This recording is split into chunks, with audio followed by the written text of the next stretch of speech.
when we feel wronged, we should be able to turn to the justice system for vindication. For Monica, she took on the police for being unlawfully arrested. She won, but it could leave her broke. Someone arrest this lady. Are you serious? Take my phone.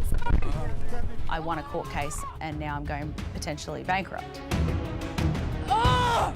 Will you be able to afford $250,000? No, I actually have no money, so you can't get blood out of a stone. Depending who you ask, Monica Smith is a lot of things.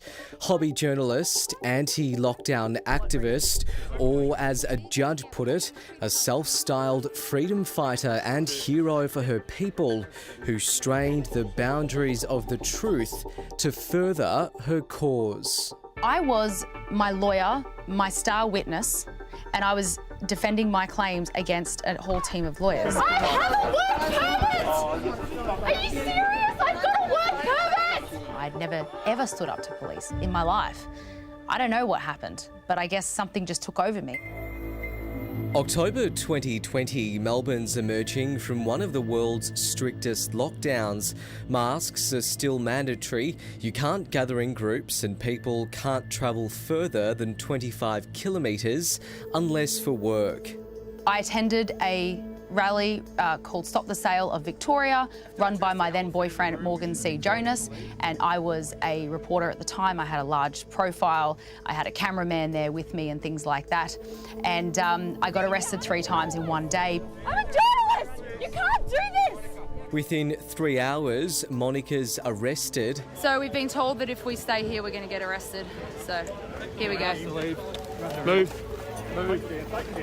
Then released 3 times. I was crying, I was praying, I'm a praying person, and I remember looking out the window of the little police van and just looking out thinking, what is happening to this country, what is happening to Victoria? Monica sues police for false imprisonment, going to Victoria's County Court, where remarkably she represents herself. The courtroom was full today. Thank you to everyone who supported me. It took me 4 years and I represented myself against a huge team of lawyers from the government and I won. You won, but there's a catch, isn't there? There is a catch. There is a catch. I have to pay for the pleasure of winning my case. Monica wins her case on a technicality with 2 out of 3 arrests deemed unlawful, including because on one occasion police didn't tell her exactly why she was being detained.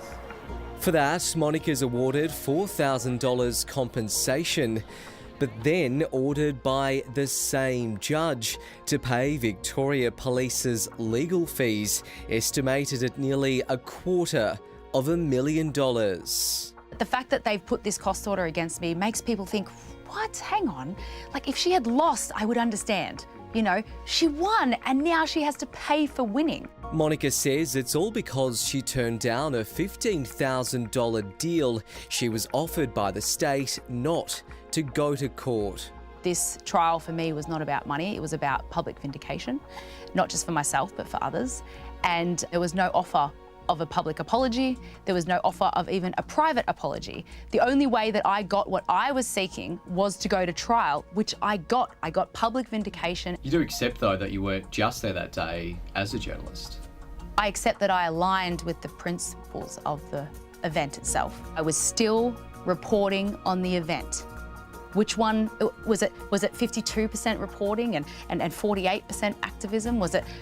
Who determines that I'm more of a journalist or more of an activist? If a defendant in a proceeding makes a written offer to a plaintiff, so the person bringing the case, and then they go to court and they go under that offer, so they get less than what was offered to them, then the court then has the power to order that they pay the defendant's costs from the date of that offer going forward.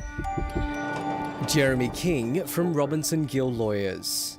It's obviously an awful situation and you obviously have a great deal of sympathy for the plaintiff in that situation, but unfortunately that is how the law is set up, and that is how courts are set up, that they do want to try and encourage the parties to resolve their cases. Following COVID, Monica fled Melbourne and moved to the Sunshine State, making the trek back to her old city for the trial.